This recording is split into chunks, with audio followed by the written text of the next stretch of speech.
अस्सलाम वालेकुम, आप देख रहे हैं पीए न्यूज एचडी और मैं हूं आपके होस्ट सादिया बतूल।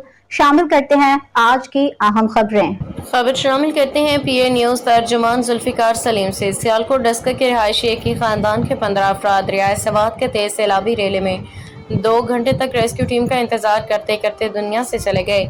इत्तलात हैं कि 6 अफराद को बचा लिया गया है। पहले 2022 में भी कोहस्तान में 5 अफराद इसी तरह मदद का इंतजार करते हुए दुनिया से चले गए। ये तस्वीर देख के दिल बहुत दुखी है। कितने तकलीफ दे करबनाक लम्हात होंगे। इन तफरीही मकामात पर बरसात के मौसम में रेस्क्यू टीमें लोगों को गाइड करने के लिए वहाँ मौजूद होनी चाहिए। अगर गवर्नमेंट कोई तैयारा भी भेज देती तो पेशावर से भी 25 मिनट में वहाँ पहुँच सकता था।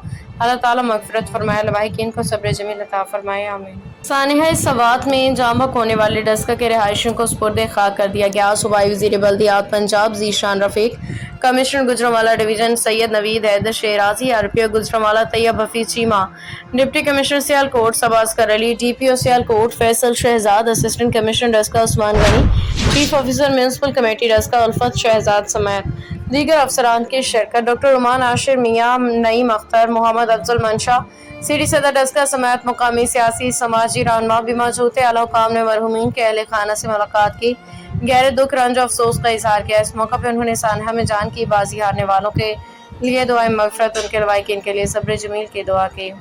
न्यूज स्टूडियो से अब तक के लिए इतना ही। मजीद खबरों और अपडेट्स के लिए देखते रहिए पीए न्यूज एचडी।